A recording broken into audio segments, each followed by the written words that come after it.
Hello, hello, hello. I'm GC McKay, back again on your screens, ready to review a book. This week, I'm going to be taking a look at The Death of Bunny Munro by Nick Cave. Now, first off, I just want to put it out there that I'm not going to be discussing any of Nick Cave's music or his career as a musician, what he's done, how he may have affected me and therefore you, and how we might share some bullshit bond because of that. I'm reviewing this, one, because it was requested by a patron, as I've mentioned in the opening credits, and as a piece of literature, fiction, and I should say transgressive fiction, actually. This is definitely up there with that kind of ilk. And it was actually very refreshing to read. If I haven't said it already, it was first published in 2009. I think it was Nick Cave's second book as well. And as I was saying, it was a welcome relief from the heaviness, shall we say, of the existential texts I've been covering of late.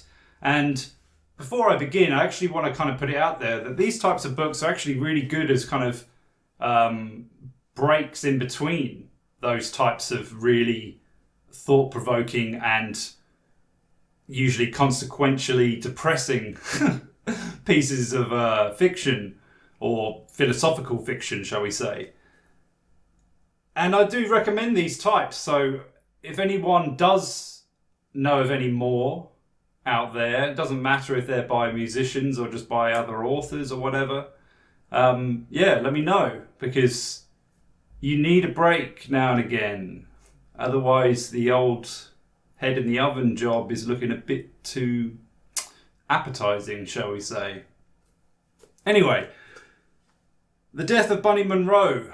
Bunny Munro is our main character. He is a scallywag, let's say.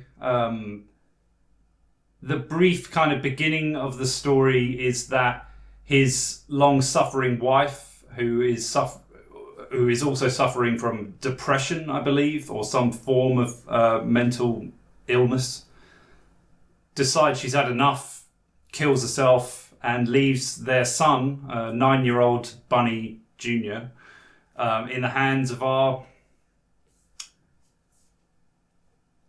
let's say, anti-hero for now, protagonist.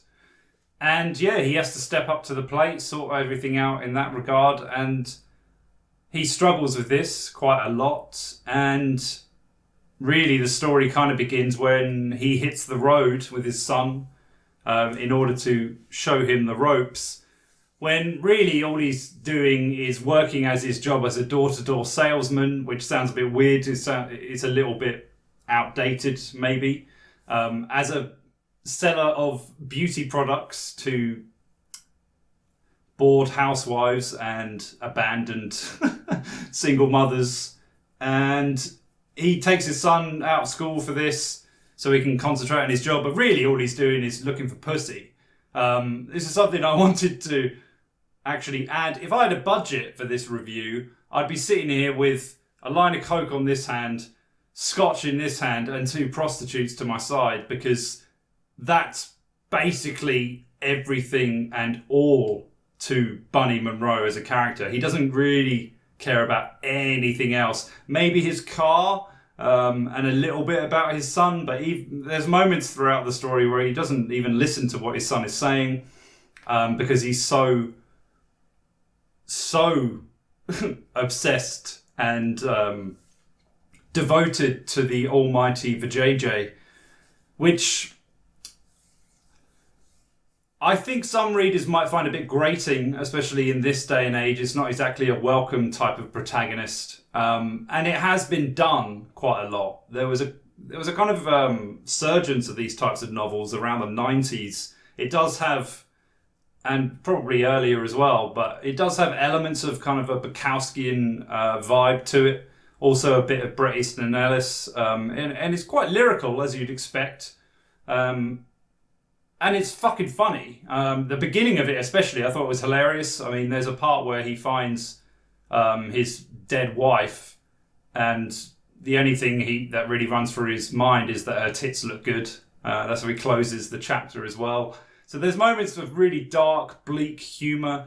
And what I enjoyed is the way that Cave actually managed to not contradict, but kind of parallel it with the unknowing consequences of Bunny's actions. As you see the freight train is going down towards quite a grim ending. And with the title in mind, you kind of know that it's not going to end well for our protagonist. So at the beginning, I found that quite entertaining, and it was a relief, especially with what I've been reading the last few episodes. But there were times when it was grating, and it took me a little while to realise that was kind of the point. I mean, there's only so many times you can really hear someone go on about Kylie Minogue's hot pants every time that stupid song pops on the radio, or Avril Lavigne's vagina, which is oddly obsessed over. I mean, it's not a bad thought or image to have in your head as you're reading, but it gets a bit relentless. And during his kind of rampage of pussy, he literally will fuck anything that moves. He doesn't really consider them as people at all. I mean, the story is a Don Juan retelling, essentially, but Don Juan's got a kid in this regard, or Don Juan, maybe I should pronounce it, which has been done to death, I think. But I thought Nick Cave actually had some awareness of this at times, and there was one moment where he's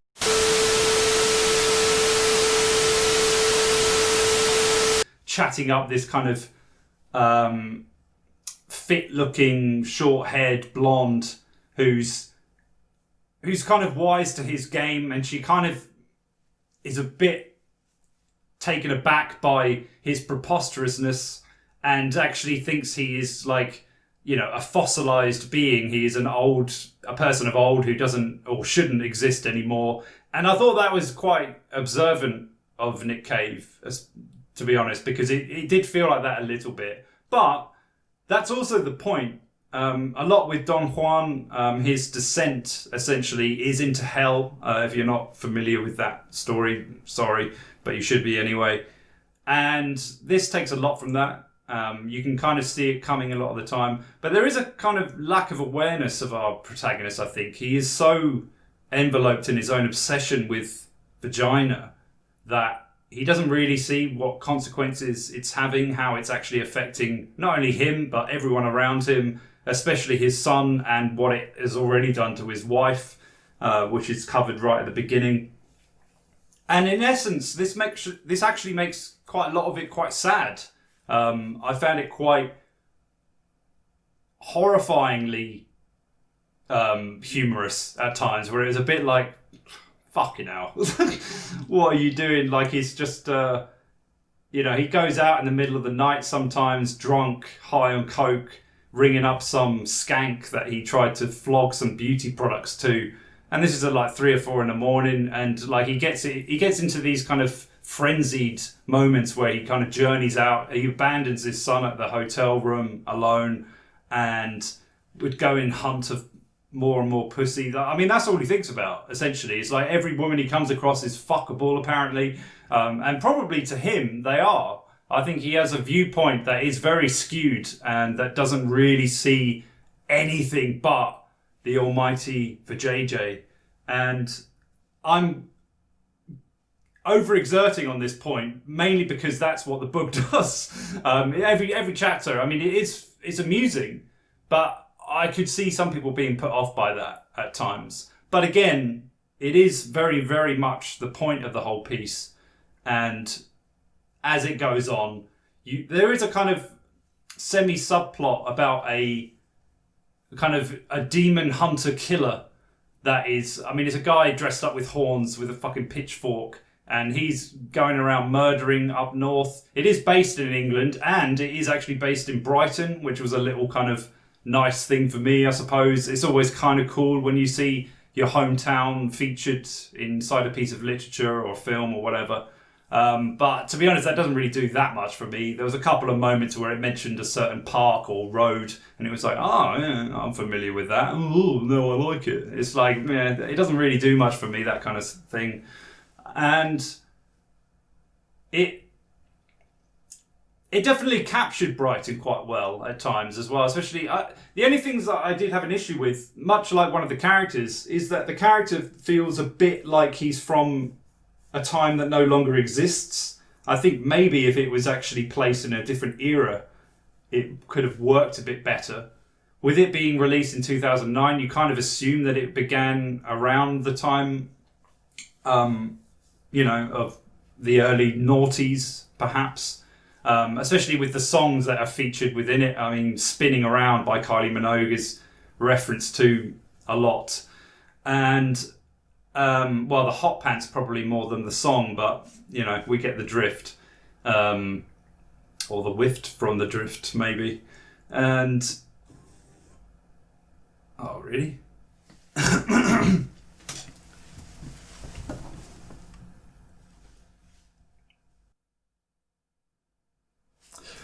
Well, typically enough, my camera has just run out of battery, so I'm going to have to finish this on the webcam. So if we go out of sync, or if the quality changes, now you know why. I was kind of near the end of it anyway, I believe. The story's very well told. It's funny. I really like the use of language in it throughout.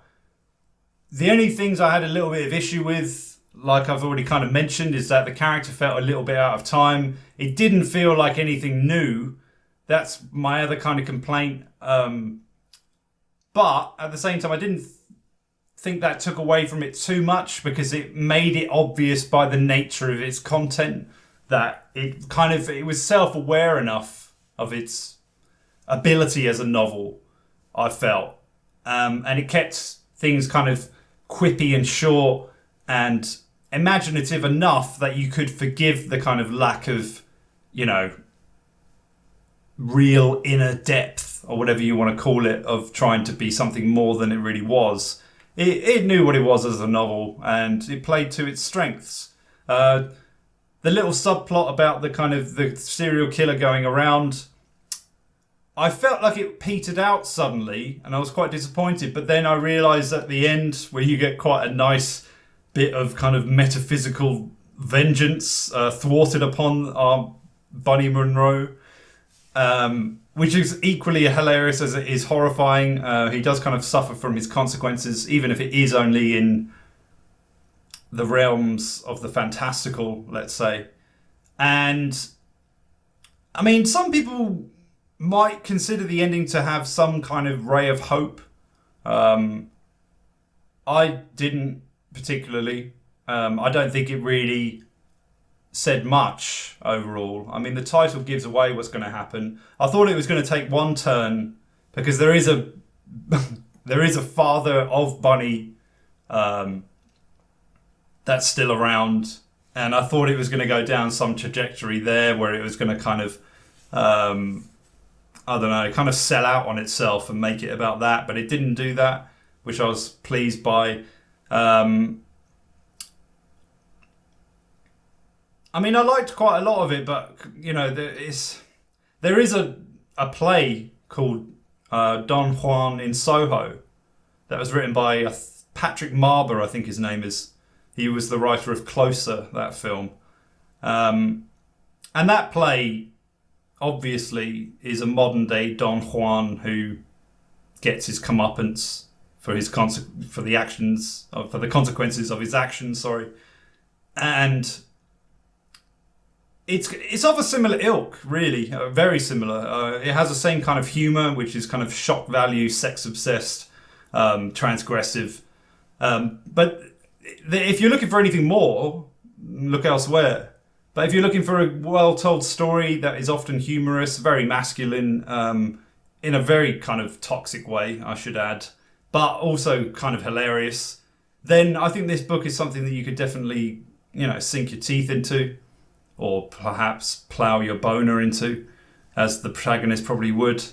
And yeah, you'll be satisfied, let's say. That seems like an appropriate word. It will leave you satisfied, yet it won't be... You're not going to be thinking about it for weeks and weeks and weeks afterwards. It's not one of those. It's more of a kind of like a breather between really serious literature, which is fine, you know. I would be intrigued to check out more of Cave's stuff. I've heard that the first novel he wrote is actually really, really good. This one has a kind of mixed reception, which isn't surprising at all. But I think it's worthy of your time. I mean, if you're travelling about a bit, or if you've got some spare time and you just want to relax and forget about the fucking awfulness of the world and just almost, ironically enough, go back to a more innocent time, in a sense. Because this book really does feel like it's set in a different era. There's a few things like the kid, who you do feel sorry for quite a lot of the time, because he's innocent, he idolises his piece of shit dad with no real... good clause behind it. It's just more because it's his dad and he hasn't yet realised his flaws. But he seems to have an encyclopedia. Well, he does have an encyclopedia that he is reading throughout this road trip of theirs. And I just kind of thought, a fucking encyclopedia? I mean, who has an encyclopedia nowadays? I mean, it's like... It's kind of nice, these references, but some things felt a bit misplaced. Like, that doesn't... I mean, maybe it was indicative of our protagonist being so out of his own time that him buying an encyclopedia for his son because he's very good at fact-based learning and memorization is also, is that kind of sign that he is so out of the times that he's even doing things that were relevant to him as a child, but obviously with the world as changed as it is, are no longer relevant, which again is what he has to kind of face as he goes on throughout the piece, which I don't really think he does overall. But yeah, that's it. I would see the movie of this though. A movie of this could be fucking hilarious and terrifying at the same time. I think it would actually... I think it could portray on screen what was being said, because it does actually read very much so like a film. Like, it's very easy to visualize, and you definitely see some kind of usages of a kind of film-based nature, if that makes sense. I mean, I thought the whole thing with the serial killer kind of slowly coming down, and he's been seen on the screen quite a lot. And he's reflective, obviously, you know, metaphorically speaking, of our protagonist's plight, whether he realises it or not. And then all of the action throughout, the kind of the Fiat Punto that's featured, like almost so much so that it's a character. All the kind of the women, the waitresses, the crap music that is kind of adored just because of the arse of its singer. And things like that. It could be a really fun movie. And that makes it for a fun read, for sure. But aside from that, it's not going to be something that goes down in the history books as anything groundbreaking. No way. And yeah, that's it. I mean, I don't like slagging it off that much, because it is fucking funny. It's even got a quote from Irvine Welsh on the front, which is kind of typical. I mean, he's another that, you know, you could definitely see some influence throughout it. The only thing I found with a few of these write-ups on the back is how, like, it can be so moving towards the end and all this kind of stuff. But I didn't really get that so much. There's this whole obsession, and this is an aside briefly before I go, where I've heard my friends say this, who are big readers, and there's this whole thing where if one member of the family can break a cycle of something, then that's where that cycle will end for the next generation or their next generation. Which I'm just going to say, bollocks. I don't really think that's true at all. If that was true, then when did the fucking cycle begin in the first place? Or how did it even begin? Like, there's this kind of... I find it a little bit of a fairy tale notion that once one person decides to stand up and go down a different route or whatever, then that's where everything ends. Really? I mean, yeah, if you still believe in fucking the Tooth Fairy maybe, or Santa Claus, then yeah, that's how things pan out. But the world doesn't work like that. Sorry, it's just another degree of labelling, and conveniently so you can avoid traumatic and ill-natured parts of our psyches and of our actions and of the demonic things that possess each and every one of us. You know, there's things that you can find in yourself in this main character of Bunny Munro, whether you're female or male. I don't give a shit. Like, we have lust in us, and sometimes it does feel right to only pursue that. The only sad thing with this is that Bunny Munro has never got over that. So it's like, it's kind of acceptable when you're in your early 20s, late teens, maybe even late 20s.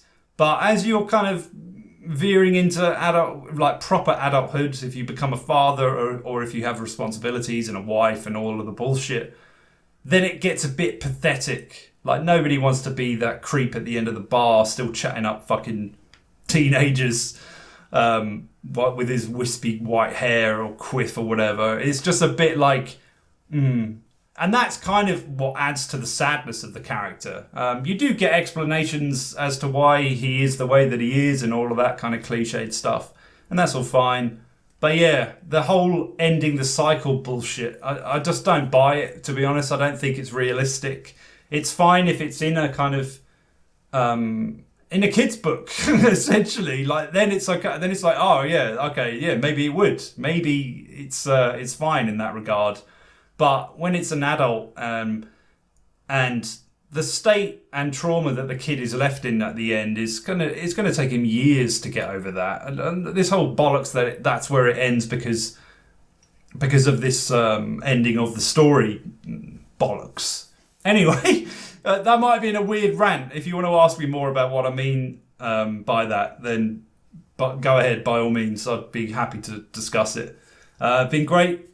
Actually covering something that hasn't depressed the shit out of me for a change, but I will be willing to go dive in. The problem is, the more you read certain books that really get you thinking and make you question your own thought patterns and belief systems, the better in a lot of ways. And although I do think it is very heavy on your mind and psyche, in a kind of Nietzschean way, I think it's more important to try and read those books or to indulge in that kind of literature than it is to pick up books such as this.